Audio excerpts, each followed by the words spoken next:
Hello, everyone. Welcome to Grid Live Encore. Joe San Diego here along with Brandon Crossland and Casey Campbell. We got lots to talk about today, including the Quaker Cup Series, which they ran a little late, so they're not on the wrap-up show. If you want Formula One and the other coverage that's on the Grid Network, you can subscribe and find those videos. But here we got a lot to talk about. Big thank you to Colin Michelle, Mark, Robin, David for investing in the Grid Network each and every month. And buy me a coffee. We know Amber JJ, we're going to update because she bought a cup of coffee for Isha Azim, our newest member of the Grid Network. So big thank you to Amber for doing that. All of us at the Grid Network love to have coffee because we all love doing this. So definitely you see somebody here you want to buy a cup of coffee for. Casey, I know you've been traveling quite a bit, so you could use some coffee. Brandon would love to see you at the track. Definitely, we want to encourage everyone. Click the links in the video description.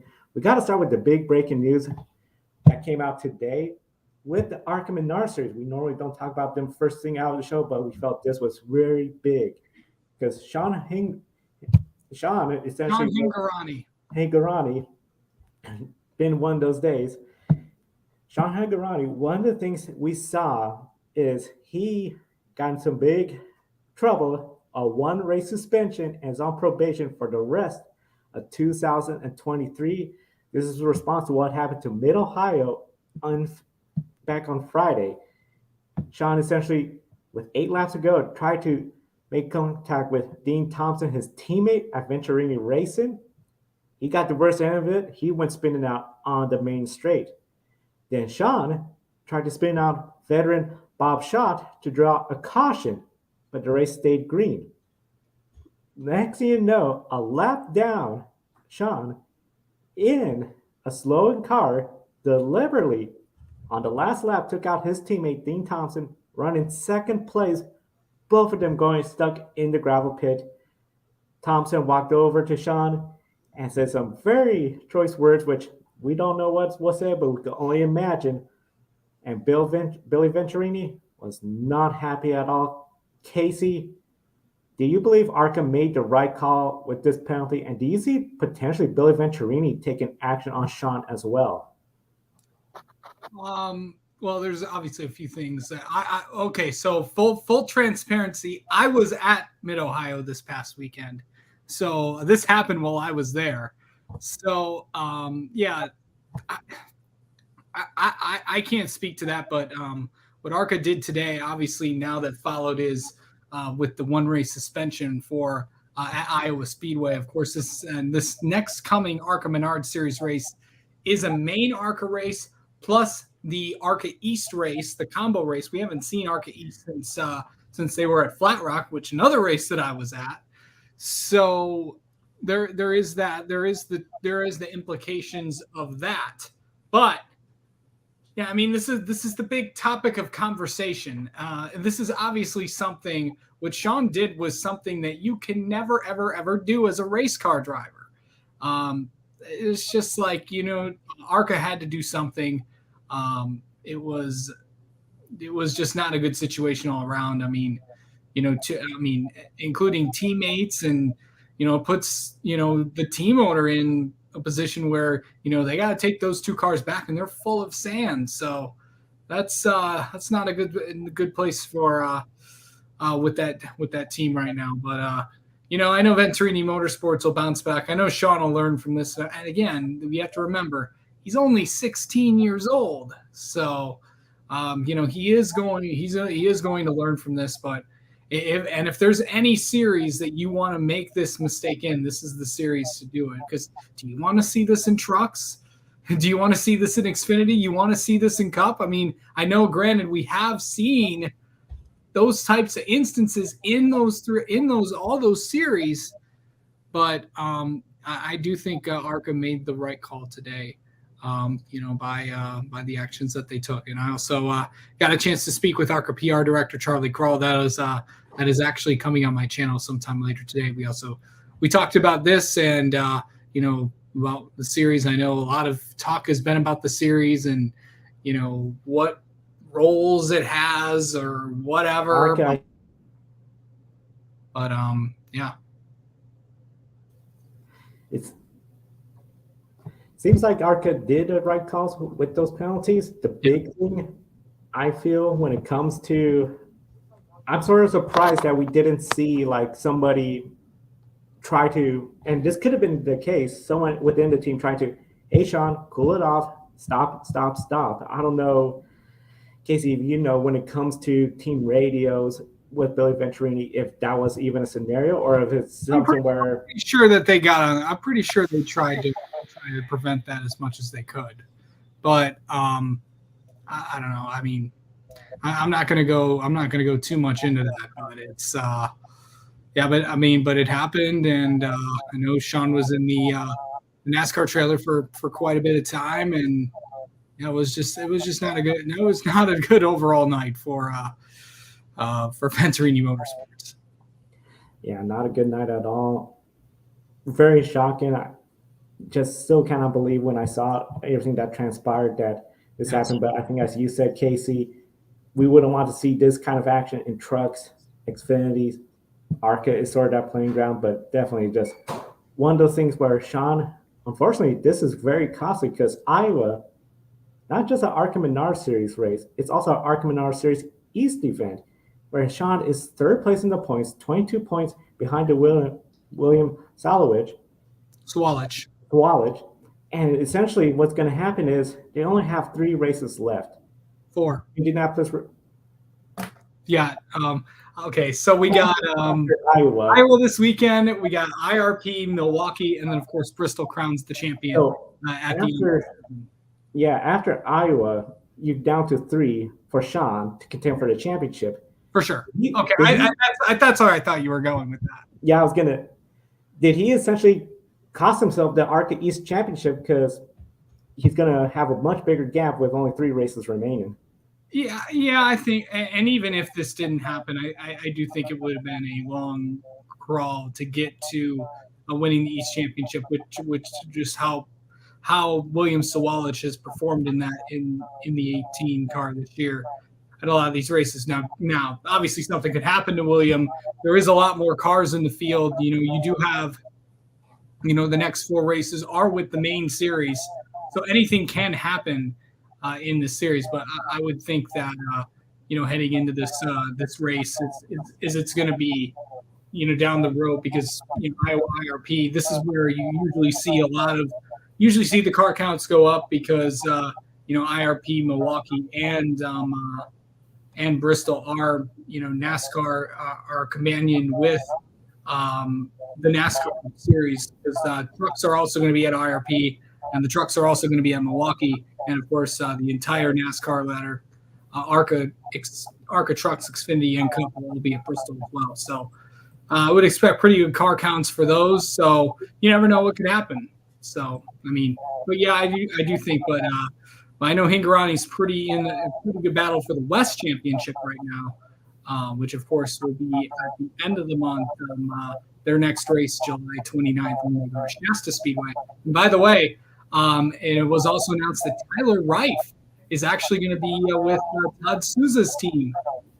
He's going to be driving the 13, and Todd Souza himself is actually going to drive a second car for that team. So big news for that team. So good to see Tyler in a pretty good competitive ride there in the West Series. But I do want to talk about this race overall.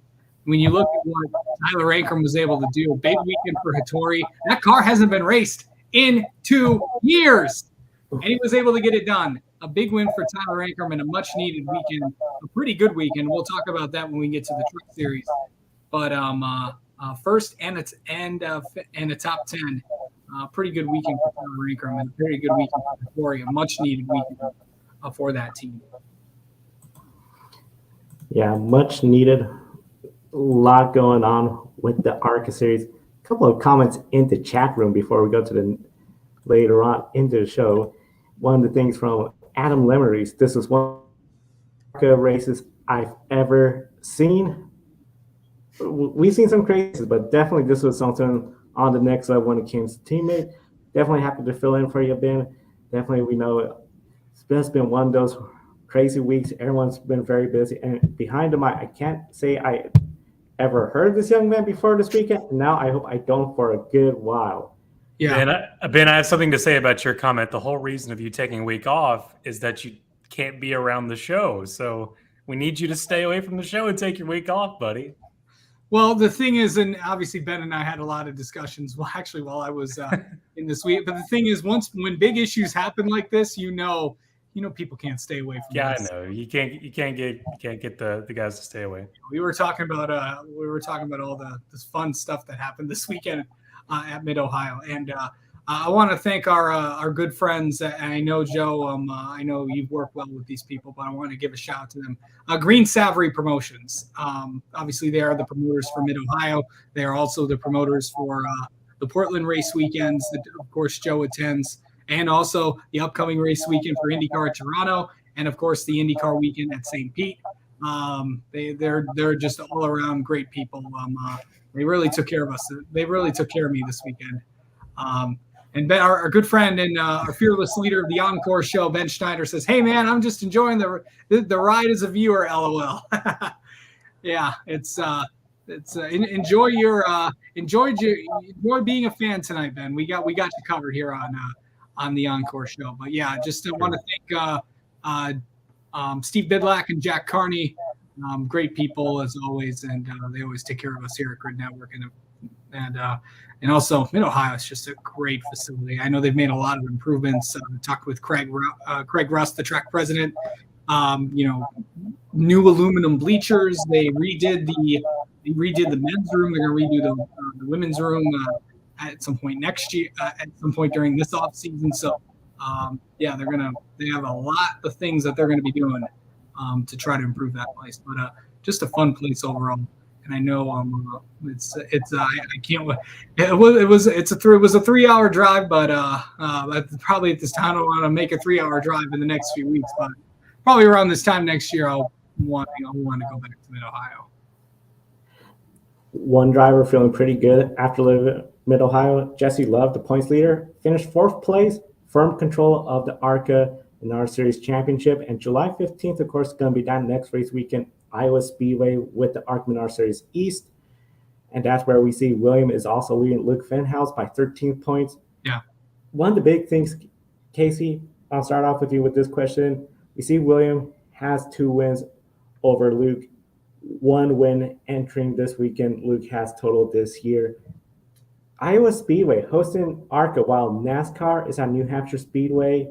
Are you surprised this track is being a standalone event, considering the weekend after it's going to be Indy cars? No, I'm not. I know that Iowa Speedway is, of course, a NASCAR-owned track over time. I know that every year that even when Xfinity and trucks didn't stop going there in 2019 for reasons I'm not going to get into, I know they wanted to have a presence. I mean, in 2021, the ARCA Menard Series was the only series to visit Iowa Speedway.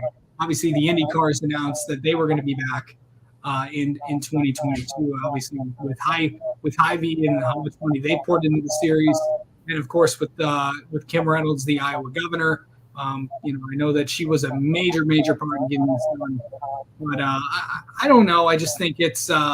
I know that ARCA always wants to have a presence out at Iowa Speedway. I know that they're going to be the lead promoters of that event. Rusty Wallace has built a great facility out there. If I don't know if any of your viewers have been to any of you watching have been to Iowa, but it is miles and miles and miles and miles of corn. That is literally what it is. So. Yep. It's going to be a great weekend.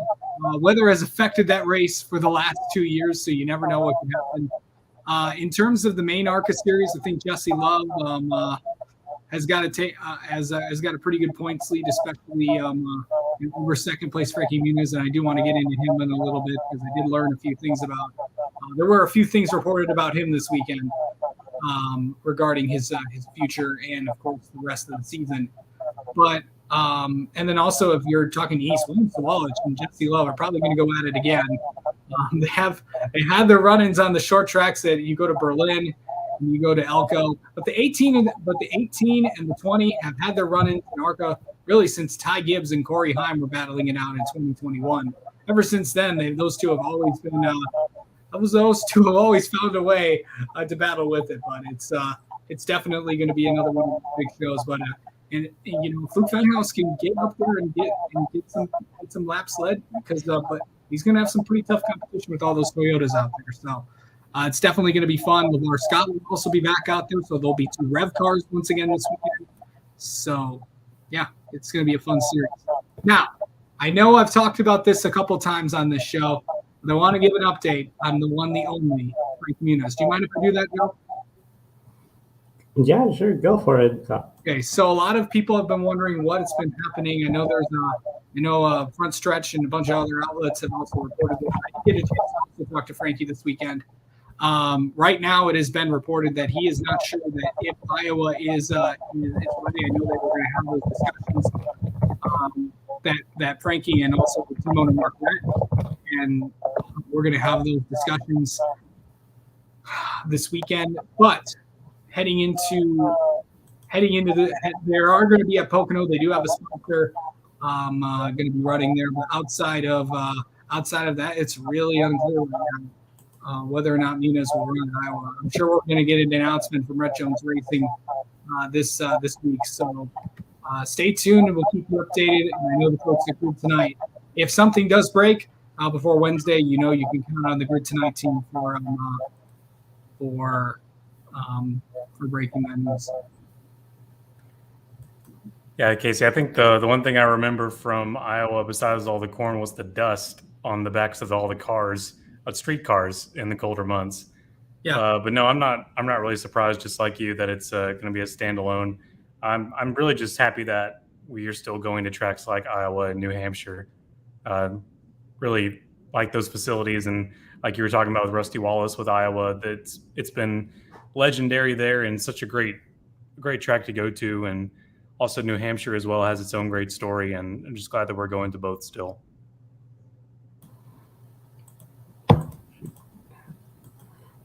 It's going to be very exciting seeing Iowa back on there. One of the big things, of course, as Brandon mentioned, the Truck Series overall. We're racing at Mid-Ohio. Casey, you were there. It was soaking wet, we saw at the beginning of the race. Hard rain. It didn't look like it would get going, but it did lighten up. They do have rain tires, but one of the things, when they initially started the race, we saw that rooster's tails, the spray from the trucks, you could not see much. They right away threw the caution, give it a second try. Do you approve that move by NASCAR to call yellow once we saw how blinding that spray was? When was this during the race? The start of the race. The start of the race. Well, I think that was for a couple trucks going all over the place. It was. I was up in the press box during that, and I could see just a bunch of trucks all over the course, just going everywhere. And if you can pull the results up, that would be awesome. There we are. The O'Reilly Auto Parts 150. A lot of racing going on that first half of the race. There was a lot of cautions, but it was just so fun to see all these drivers really kind of show what skills they have behind the wheel, because rain is the great equalizer in road course racing. And Mid-Ohio is obviously one of the best road courses out there in the United States, really in the entire world. It's a course that challenges you a lot. You got the keyhole, the S's, you got the carousel toward the end. It is just a tough road course that fits the trucks so well. I know the Xfinity's put on a couple good races there, but the trucks just seem to run so well there. And it's always just a fun event, regardless. But I just think it was necessary to throw that. I know there was some trucks that kind of got everywhere. A lot of trucks early on kind of lost control. But once everyone got used to it, once the rain kind of stopped, that's when it got really fun. Then the dry and just. But it was just fun to see. It was just really, really fun racing to watch in the wet. It's rain tires and road course racing in that series. The trucks fit so perfectly at Mid-Ohio. Completely agree, Casey. It was a lot of fun to watch them in the rain, and it really is a great equalizer just seeing them kind of splash all over the place. And I really like Mid Ohio, and I'm glad that the trucks are there as well as opposed to Xfinity. Even though I got that messed up on the calendar for this year, I'm glad we saw the show with the trucks there. I'm glad we got to have Casey out there as well in the box. Mid Ohio really has a lot of portions of it that feel like you're on a short track, but with a road course, and so that's what makes it pair so well, I think, in my opinion, with trucks, and as well as the keyhole portion of the track as well. It reminds me somewhat of Canadian Tire when we used to go there, but just in a much better way. I think it fits the mold for these trucks a lot better, and I think there was no problem at all bringing out the yellow. I had to make a unanimous when it comes to that yellow coming out for the truck series, especially the limited experience for some of these drivers racing in the rain. I think that was a smart move. Why have a bunch of trucks all wrecked? They done early when we could just try it again with a little less spray and have them all compete racing. Overall, everyone except 5 drivers finished for the race with 2 DNFs for a crash. Yeah. We had a restart with 5 to go, but Corey Heim, he still got it done. He led 30 laps out of the 67. He surprisingly leads the points, the 5th driver to win 2 races, joining Zane Smith, Christian Eckes, Grant Enfinger, and Carson Hocevar. But Heim is the lone Toyota to win the season, which I find surprising. Do you agree, Brandon, that you're surprised he's the lone Toyota and he's up front in the points? Yeah, it's surprising when you think about Corey Heim being the only Toyota being up there, but also, I mean, I'm looking back at the points right now, and honestly, I don't see much of a competition in that manufacturer if you think about it. I mean, there's still some talented drivers in the Toyota camp, but they're just not showing up this year like we've expected them to. You look at Stuart Friesen, you look at Tanner Gray and Taylor Gray. Of course, Tyler Ankrum having a good weekend, but still back there in 14th in the points right now. And look even further back, you get Timmy Hill and Dean Thompson, Ryan Vargas, William Sawalich. I mean, what exactly are you dealing with here? I mean, Corey Heim has not had much to deal with as far as manufacturer rivals, in my opinion. Remember, we had this manufacturer switch in the truck series. Remember, Tricon Garage, which was formerly David Gillen Racing, went from Ford to Toyota. KBM went from Toyota to Chevrolet, and ThorSport went from Toyota to Ford. So you have all the big teams out there and getting up there. But yeah, I mean, Tricon, they're still doing well. I mean, they could get 2 more trucks in the playoffs. I mean, I know Tanner's had some good runs. I know Taylor's not. I mean, Taylor's kind of starting to pick up some runs. I do think next year, I think he can really, have a good run out there. And then of course, I know Dean's not had the best runs this year, but there were times that he was running well. And then of course you have the one truck. I know you're going to see William Sawalich and Jesse Love in there. I believe you'll see Kaz Gralla in there next week in the next truck race at Pocono. But yeah, I think Corey Heim. It is indeed Heim time. And there was no stopping him this weekend at Mid Ohio. He had the truck to beat and really dominated the race. So I think it's he's really kind of establishing himself as the favorite to take the championship this year in trucks. I know we only have 2 more races left until the playoffs begin. Hard to believe they will begin in August at IRP. So it's going to be an interesting 2 weeks for them, as only 2 more races left to get in the playoffs. So I'm looking at guys like Matt DiBenedetto, guys like Matt Crafton, anyone that's around that cutoff line. Now is the time to get a win. And it's getting pretty tough out there. I will say this, guys: if there's anyone to rival Corey Heim in the Toyota camp, you really just for Ben, you really got to be looking at Dale Quarterly back there. He's a Toyota. Technically, I did talk. Hey, how about that? And that is actually my one shining moment. Actually, I have two. If you don't mind, because I'm going to be exiting stage right here. How about Dale Quarterly? Top 5. I did get a chance to talk with him this week after the before the truck race at Mid Ohio. Just great guy to talk with, and what an effort, and really came back after getting spun by Andre after getting in it with Andres Perez de Lara, and really coming back from that and getting it top 5, had to battle through adversity and got it done. So good on him. And then I got to give it to Tanner Gray. Oh my goodness! If you watch that race, him getting stuck in the sand and getting out of it, we were all in the press box, basically rooting him on to get out of it. Come on, yeah! And then he's like, yeah! So that was a fun moment right there. And yes, race how orderly. Praise Dale Quarterly. Hey, by the way, Dale Quarterly does say hi, Ben. So we will. So yeah, it's fun to see him. Fun to see him. And actually, that was actually the first time I've met him. So it was pretty cool to talk with him, and it was a fun experience in Ohio. And once again, thanks to the good team for allowing me to do that. So really appreciate it.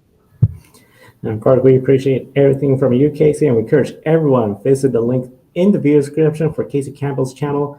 Exclusive interviews always right there, and of course, you can find Casey on Twitter and Threads as well. I think yes, Threads. What we saw with the ARCA race, that was sort of the first Threads controversy uproar. So yeah, I mean, remember that in the history books. Yeah, I'm waiting for that cage match.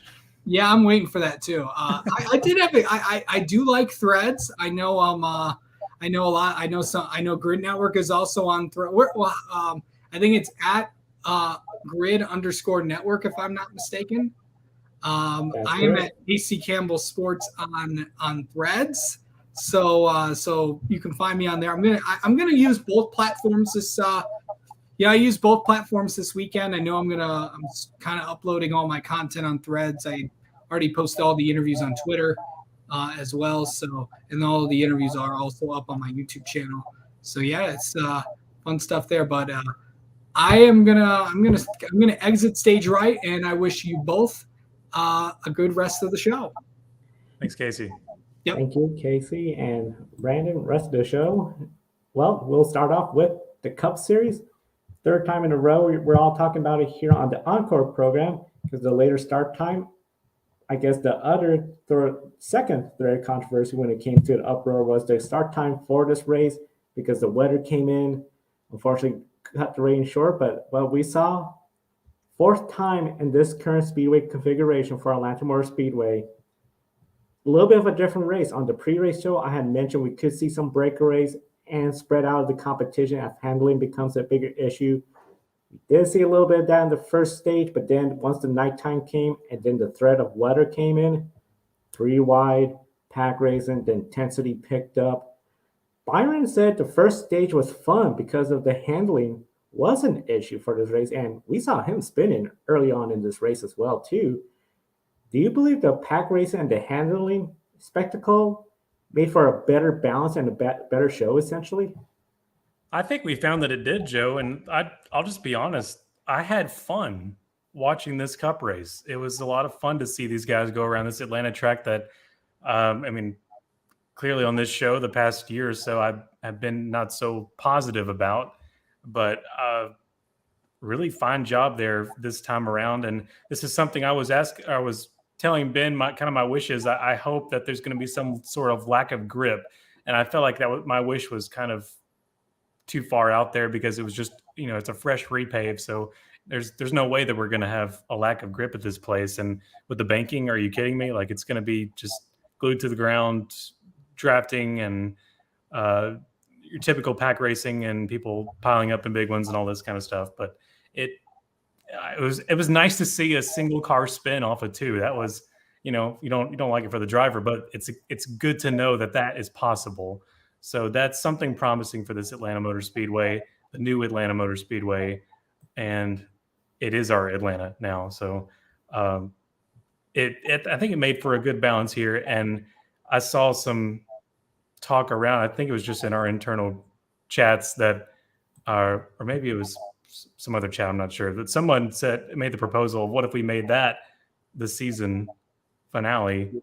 I think it was in our chats. It might have been you. I don't even remember. But if we made that the season finale and we moved Daytona back to the 4th of July weekend, kind of where it belongs to be the Firecracker 400 once again, that sounds great to me. This seems like a product that is not too random for a finale, for a regular season champion, but it's just enough chance involved to where, but it still takes some hammer down grit and maybe even some driver skill to maneuver your way through. So a lot of people were saying it felt like drafting days of old. So that if it makes, in this case, if it kind of makes the majority of purists and happy-go-luckies happy, I guess I'm happy too.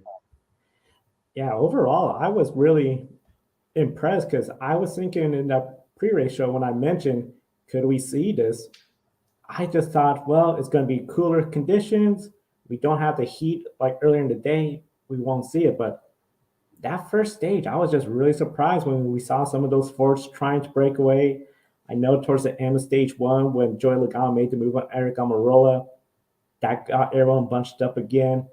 But it really did remind me of, especially Daytona in 1994, where you will see 5 cars get single file. They're handling great. They're going towards the front, the pack right behind, side by side. But there was you had a good car that could handle well, it would be great. And I'm really excited about when they come back next year in the springtime, in the daytime, older service. I think we could have a pretty good race. Now, of course, for Byron, his race went from bad to good with his ability to come back to win after a penalty. Then he got sent spinning. Strategy, when the rain showed up, he got the lead, took the win, and it's his 4th win of 2023 and another repeat winner. So once again, no spots additionally claimed in the playoffs. So 5 spots are still yet to be claimed. McDowell, he is now in the playoff field through points, but of course, we still have several races to go. Bubba Wallace is behind him. AJ Allmendinger, he's trying to get up. He's 13 back. And Ty Gibbs, who started this race in the playoff picture, but now out of it, 26 points back. And Austin Cindric, who had a pretty good solid run towards the end, 40 points back. Brandon, are you surprised that McDowell made it into the top 16 and that move to not pit worked out? No, I'm not. I don't think I'm going to undermine McDowell's talent. I think he's a really great super speedway driver, and I think he earned that top 16 there. That's a great job there for Michael McDowell in Front Row Motorsports.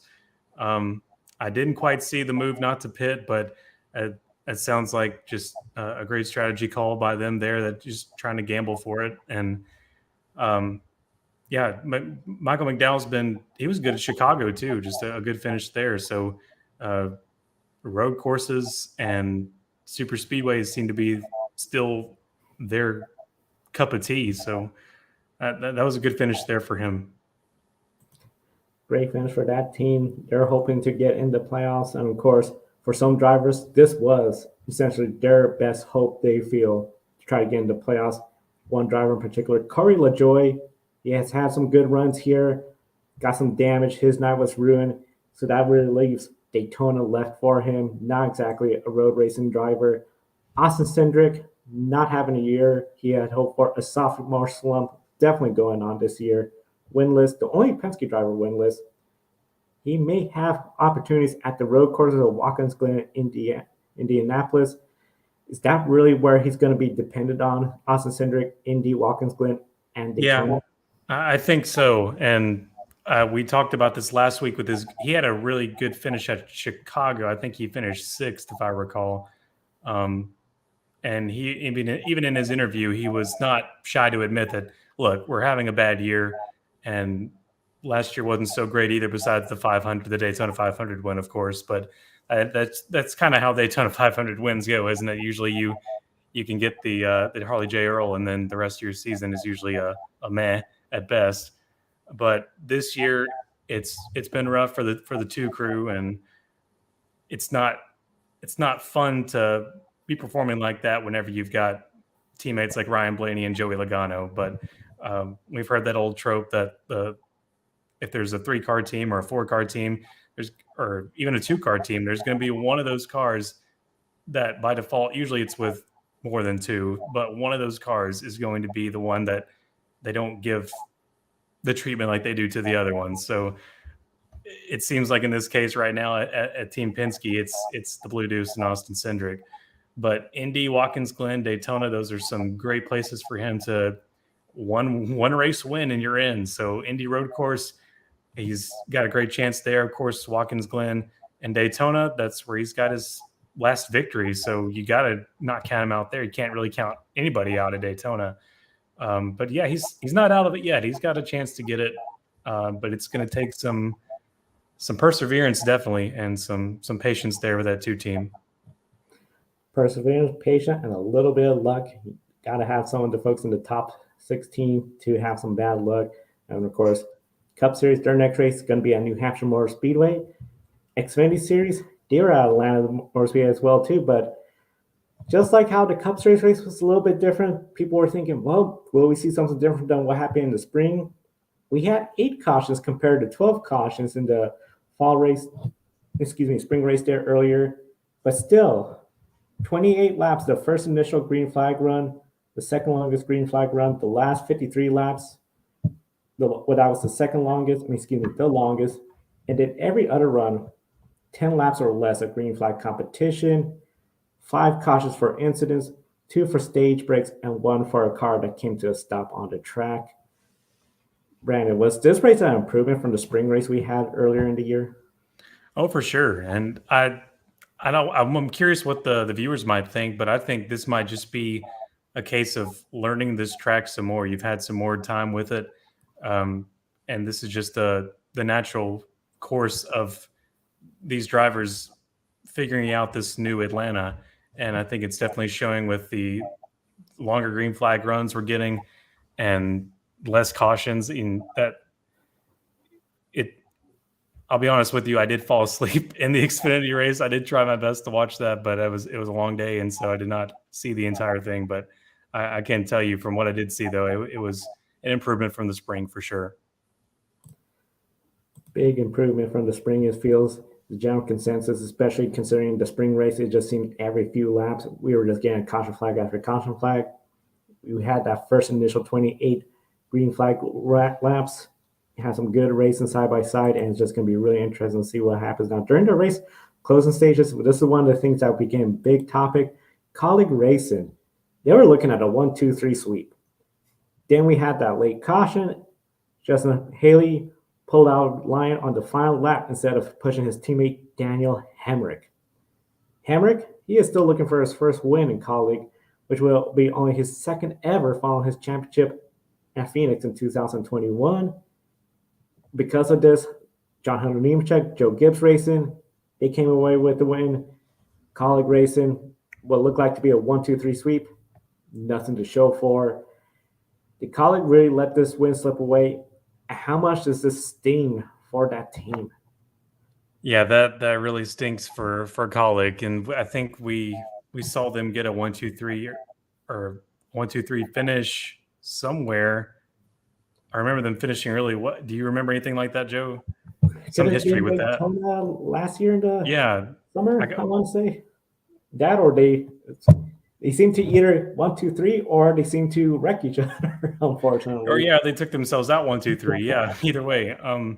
Yeah, that's pretty sad there. And also Daniel Hemrick, man, since that fluke championship there at Phoenix, he has been struggling with a capital S, and so it's kind of sad all around. People not finding their way to victory lane. But another win for John Hunter Nemechek, I guess, and can stack that up and add some more secureness as he gets into the playoffs. Yeah, and John Hunter Nemechek, he also tied Austin Hill with 3 wins this season. Hill hasn't won since the spring race here in Atlanta.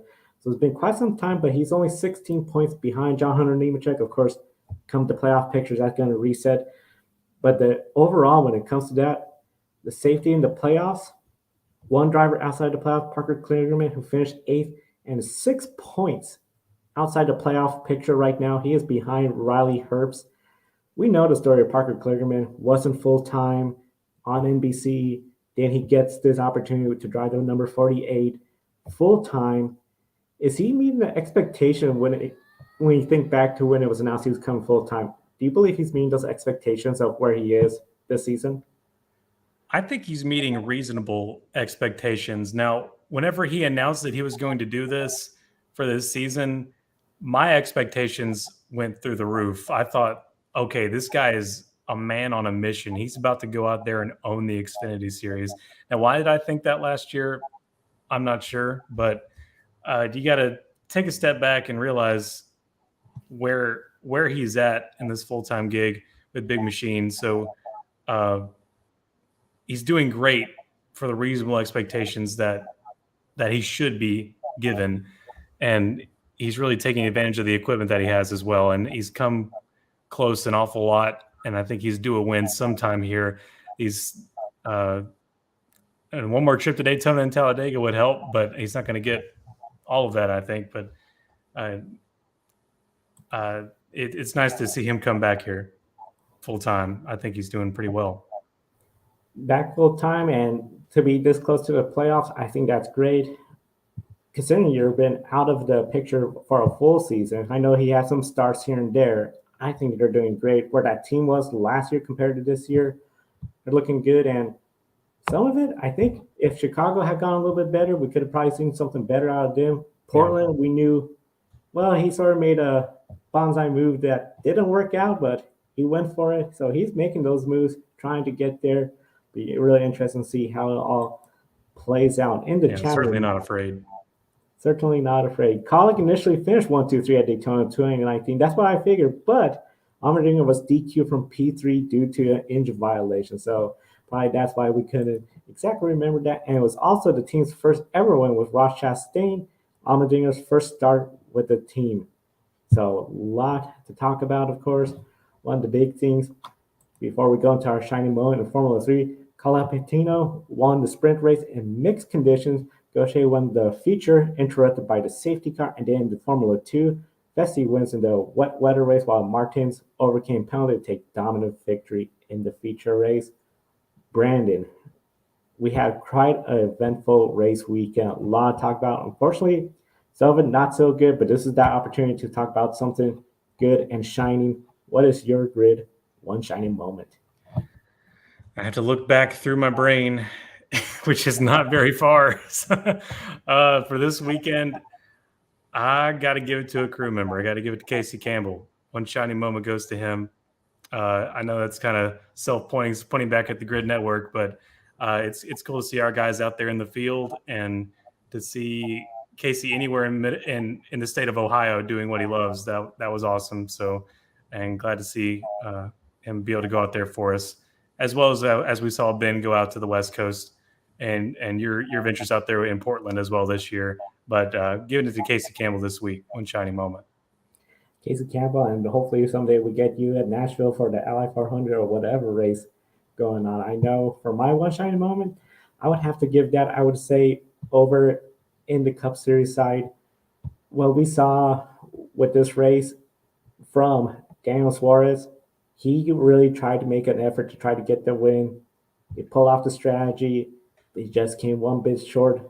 But considering the pressure he might be under, seeing Chastain wins, then Shane Van Gisbergen wins, respond with his second place finish, has to feel pretty good trying to get closer and closer into that playoff picture. And then second one, Casey Campbell, I would agree with you. And also Isha Azim joining us here in the Grid Network, first time on the air.